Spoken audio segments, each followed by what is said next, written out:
The monitors screamed, a sound Nurse Sarah Mitchell knew too well. It was the shrill, relentless beep of a heart giving up, a sound that sent chills down her spine no matter how many times she heard it. But tonight was different.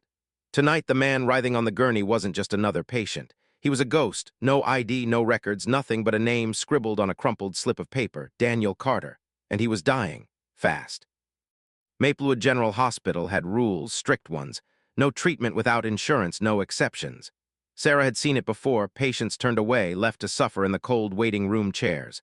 But something about this man's grip, the way his trembling fingers clutched her scrubs as his breath faded, made her hesitate.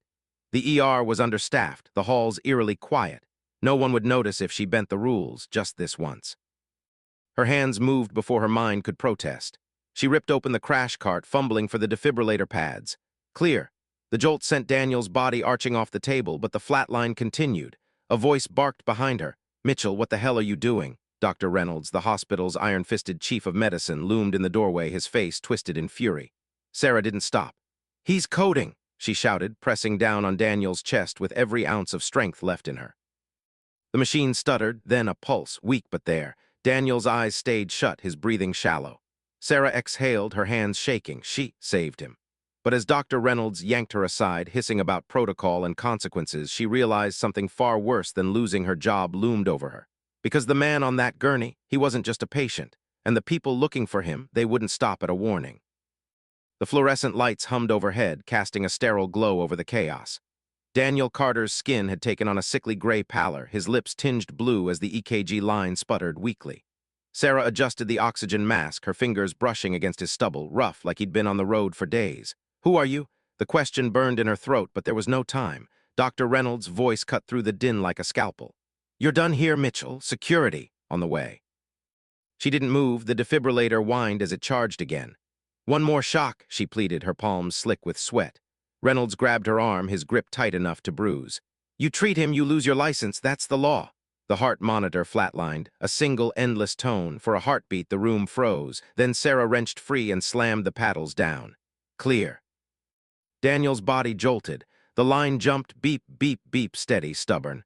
A shaky cheer rose from the nurses, but Reynolds' glare silenced them. "Get out," he hissed.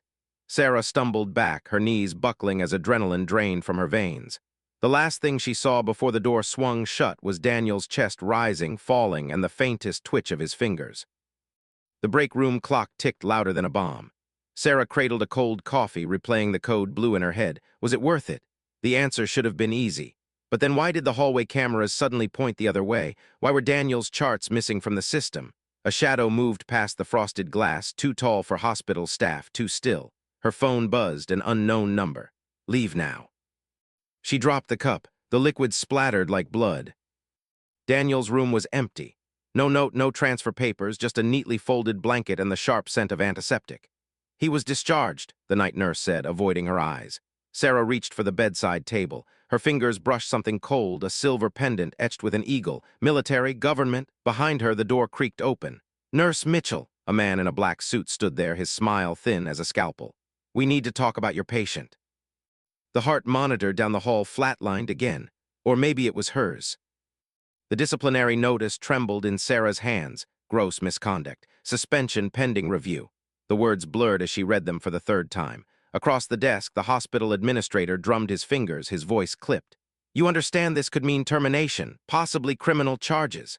Sarah opened her mouth to argue, but the memory of Daniel's gasping breath stole her voice. What good were rules if they let people die? The walk out of the hospital felt like a funeral procession. Nurses averted their eyes, even the janitor shuffled away when she passed. Only old Mrs. Kowalski from reception dared to whisper, "You did right, honey," before slipping a folded napkin into her coat pocket. Inside, scribbled in shaky cursive, "He asked for you before they took him." Rain needled Sarah's face as she fumbled with her car keys. The parking lot surveillance camera, usually pointed at the staff entrance, was tilted sharply toward her vehicle. A coincidence. It had to be. But then why were her tires slashed? Why did her apartment intercom crackle with static when she called upstairs? She gripped the pendant from Daniel's room, cold against her palm, and dialed the only number she trusted. Her brother Mark answered on the first ring. "Sarah, Jesus, I've been calling for." "I need you to listen," she interrupted, her voice low. "If anything happens to me, check my work locker, bottom drawer." a beat of silence. Then Mark's voice hardened. "Are you in trouble?" Before she could answer, headlights flared in her rearview mirror. A black SUV idled 20 feet back, its windshield wipers slicing through the downpour like clockwork. Sarah's breath hitched. "I have to go." She hung up, tossed the phone onto the passenger seat, and peeled out of the lot. The SUV followed. Her apartment door swung open before she could turn the key. The lock wasn't broken, just unlocked. Heart hammering, Sarah grabbed the fire extinguisher from the hall closet and stepped inside. The living room was pristine. Too pristine. The photo of her and Mark at graduation, always crooked on the shelf, now stood perfectly straight. Someone had been here. Then she saw it.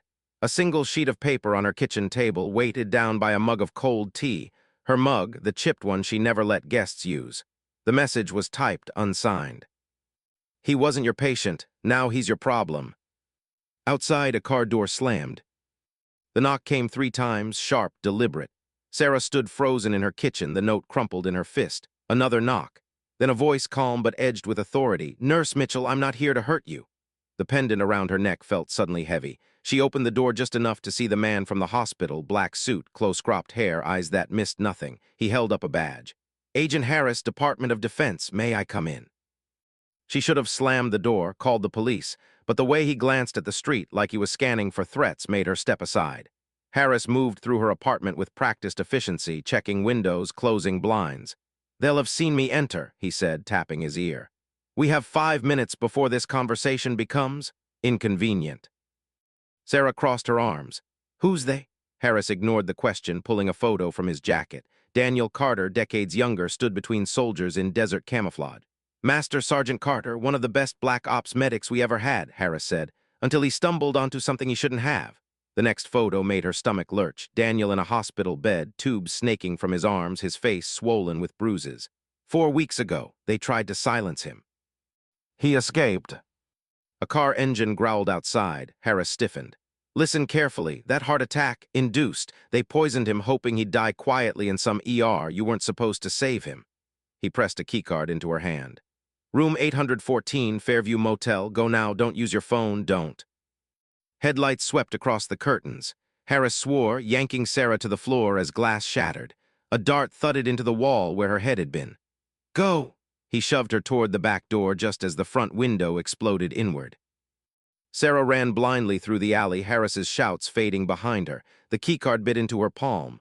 Another gunshot cracked, this one closer. She ducked behind a dumpster, gasping. They were shooting at her. Over a patient, over Daniel. A shadow detached itself from the wall. Sarah recoiled, but it was only a teenager holding a skateboard.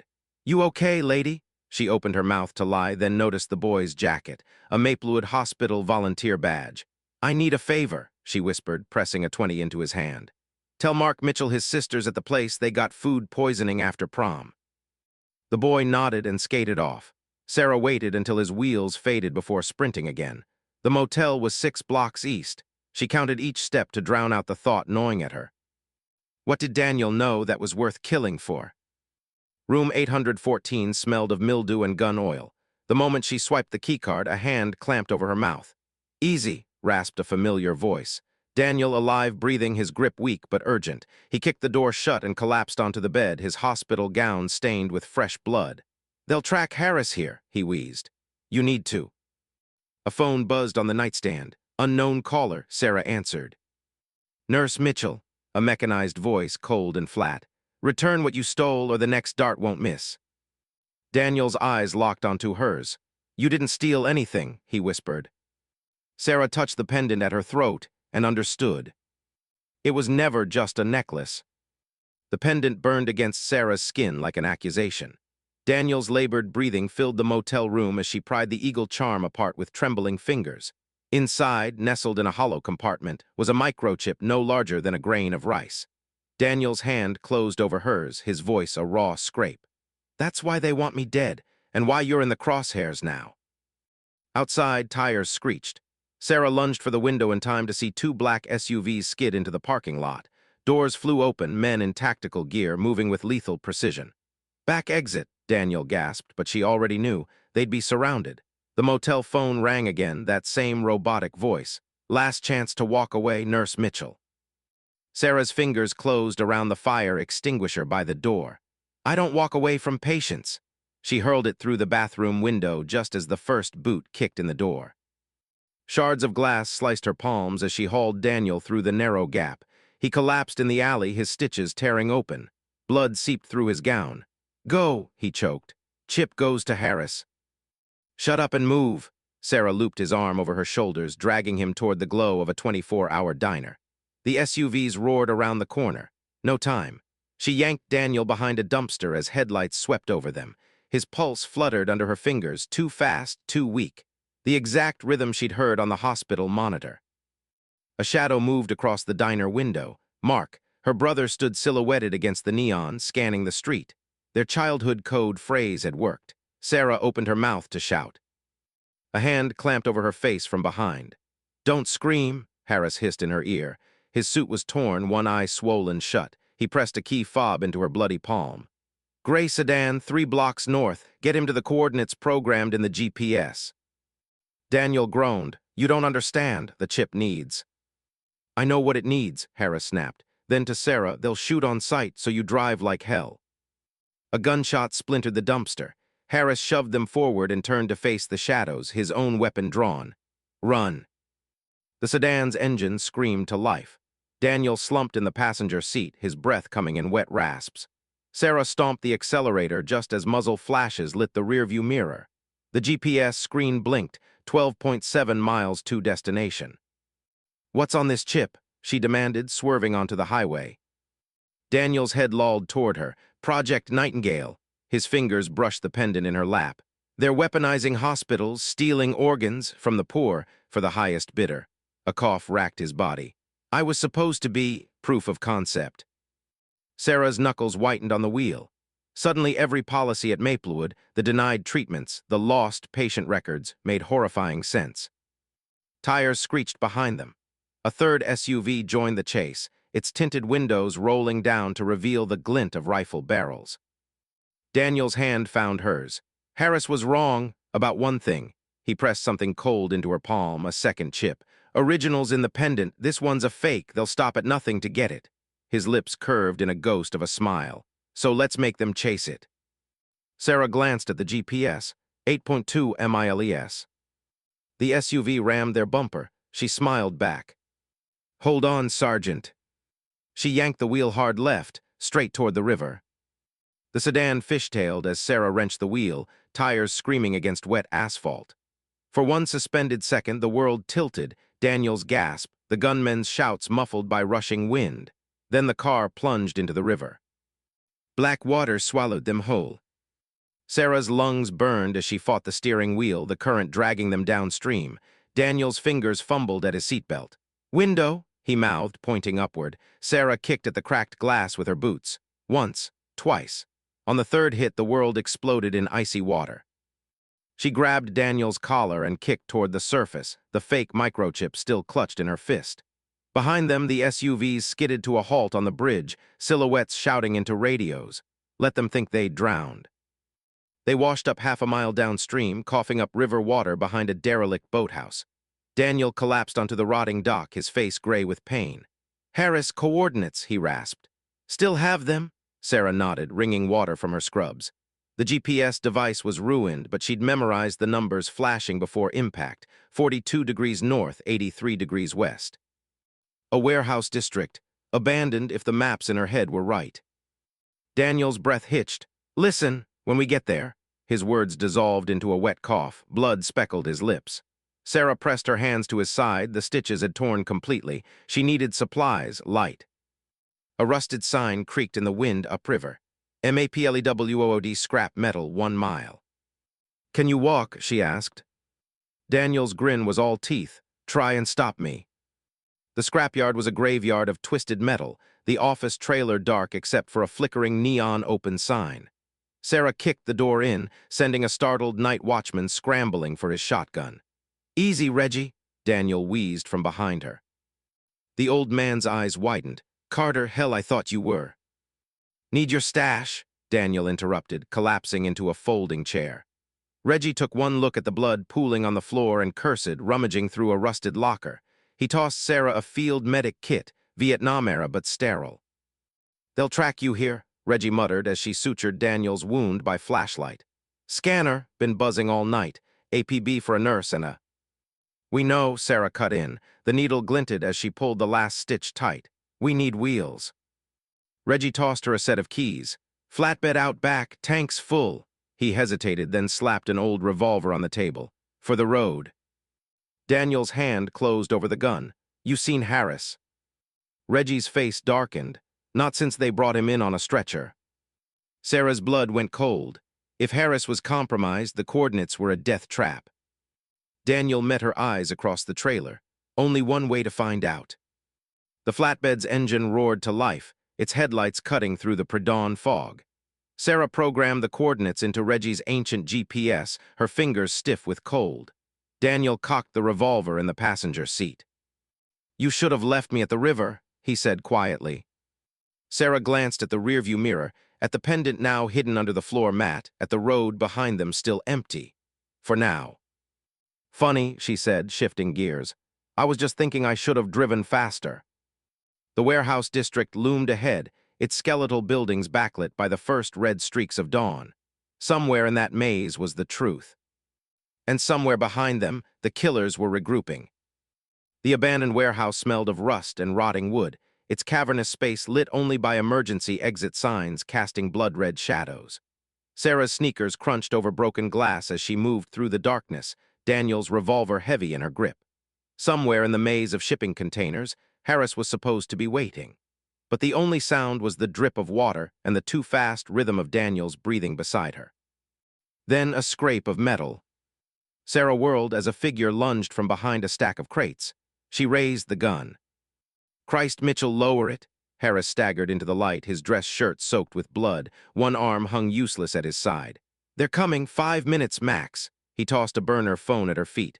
Call the number, say Nightingale is airborne, then run like hell. Daniel grabbed Harris's collar. Where's the extraction team? Dead or turned, Harris spat. This whole thing was a setup, the chip was just... A single gunshot rang out. Harris jerked, a red bloom spreading across his chest.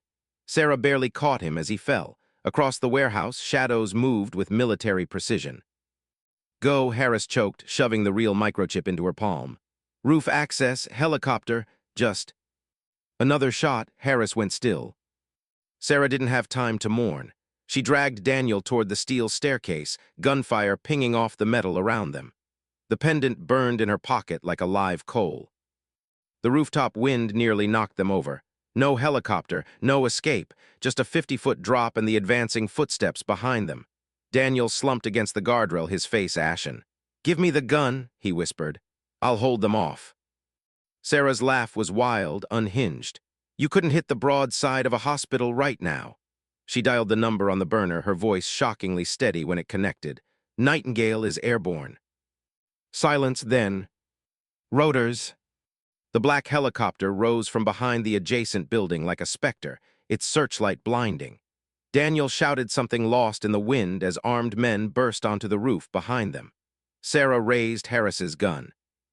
Stand down, Nurse Mitchell. The voice came from the helicopter. A man in a colonel's uniform leaned out, his insignia glinting. We're the cavalry.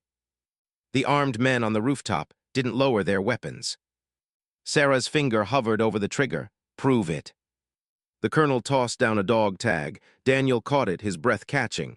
Martinez. Your old squad mate sends his regards, the colonel shouted. Now are you getting in, or do I let these corporate assholes fill you full of holes? A bullet ricocheted off the helicopter's skid. Decision made. Sarah hauled Daniel toward the ladder as covering fire rained down from above. A bullet grazed her shoulder, white-hot pain, but she didn't let go. The helicopter banked sharply as they scrambled inside, more gunfire chewing up the rooftop where they just stood. Pendant, the colonel demanded as they gained altitude. Sarah clutched it tighter. Not until you. The warehouse exploded. Fireball lit the dawn sky, the shockwave rattling the chopper. Through the flames, Sarah saw figures running, not just the gunmen, men in lab coats, body bags being loaded into unmarked vans. Project Nightingale, the colonel said grimly. They've been harvesting from the homeless prisoners, anyone who wouldn't be missed. He extended his hand again. The chip has the donor lists, the proof. Daniel's bloodied hand closed over Sarah's. Together, they dropped the pendant into the colonel's palm. The helicopter turned toward the rising sun. Somewhere below, sirens wailed. Sarah looked at Daniel, really looked for the first time since the ER. "You knew this would happen," she said, not an accusation, a realization. He held her gaze as the city burned beneath them. "I knew someone like you would." The White House press conference played silently on the hospital waiting room TV. Sarah watched as the Secretary of Defense announced the dismantling of a rogue black market organ ring, his face carefully blank. No mention of Project Nightingale. No mention of the 3 pharmaceutical CEOs who'd reportedly shot themselves in their mansions that morning. Her shoulder ached under the fresh bandages. The military doctors had wanted to keep her longer, but she'd signed herself out AMA against medical advice. Some habits died hard. A shadow fell across the linoleum. Daniel stood in the doorway, leaning heavily on a cane but finally upright. The bruises on his face had faded to yellow. He held out a paper cup of vending machine coffee. "They're giving you the Medal of Honor," he said, nodding at the TV. Sarah snorted. "For what? Nearly getting killed in a parking lot?" "For exposing the biggest medical scandal in history." He sat beside her, wincing as his stitches pulled. "And for saving my sorry ass, twice." The news cut to footage of Maplewood Hospital's administrator being led away in handcuffs. Sarah's old ID badge flashed on screen, whistleblower nurse still in seclusion. She turned the volume up just in time to hear her brother Mark telling reporters to back off. Daniel followed her gaze. "You can't go home yet, they'll be watching." Sarah sipped the terrible coffee. "I know." The safe house was a cabin in the Rockies, all creaking wood and mothball-scented blankets. Sarah spent the first week sleeping 16 hours a day, her body making up for months of adrenaline-fueled survival.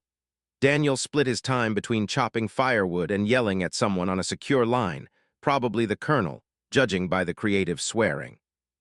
On the 8th morning, she found a manila envelope slipped under her door. Inside, a new nursing license, a Canadian passport, and a one-way ticket to Vancouver. No note. Daniel was gone when she came downstairs, but he'd left the pendant on the kitchen table. The eagle charm bent back into shape, the microchip conspicuously absent. Under it, a single sheet of paper. "Fairview Motel, room 814. Ask for Harris." Sarah smiled. She'd always hated the mountains anyway. The hospital in Vancouver was smaller than Maplewood, the ER slower. Nobody looked twice at the new trauma nurse with the faint scar peeking above her scrubs. The coffee was better. The policies made sense. On her first lunch break, Sarah scrolled through the news alerts on her burner phone. Another arrest. Another congressional hearing. And at the bottom, a 3-line obituary for retired Master Sergeant Daniel Carter, 48, died peacefully at home. She closed the app. Outside her window, a familiar figure leaned against a gray sedan, cane gone, hair dyed blonde, but the stance unmistakable. He tipped an imaginary hat before sliding into the driver's seat. Sarah pocketed the phone. Some stories didn't need endings. Some just needed to be told. The heart monitor beeps its steady rhythm, a sound Sarah knows will always send a shiver down her spine. Across the ER, a new nurse argues with administration about a homeless patient's paperwork. She watches the kid's jaw set, the way his hands ball into fists. He'll learn, or he'll break the rules. Either way, he'll remember tonight. Outside, rain sheets against the windows. Somewhere beyond the parking lot lights, the city hums with its usual chaos. Ambulances screaming toward tragedy, politicians giving speeches about reform, men in quiet rooms deciding who lives and who dies. But here, in this moment, there is only the weight of a pendant she no longer wears and the ghost of a voice in her ear. "The world needs more people like you." Sarah adjusts the fresh dressing on her shoulder, the wound already fading to a scar. She picks up the chart for her next patient, a teenager with a dislocated shoulder, no ID. The boy's eyes dart to the exit like he expects handcuffs. She tears the insurance form in half. "Let's get you fixed up," she says. The monitor keeps beeping. The rain keeps falling. Somewhere a phone rings with a call she won't answer. Not yet. But soon,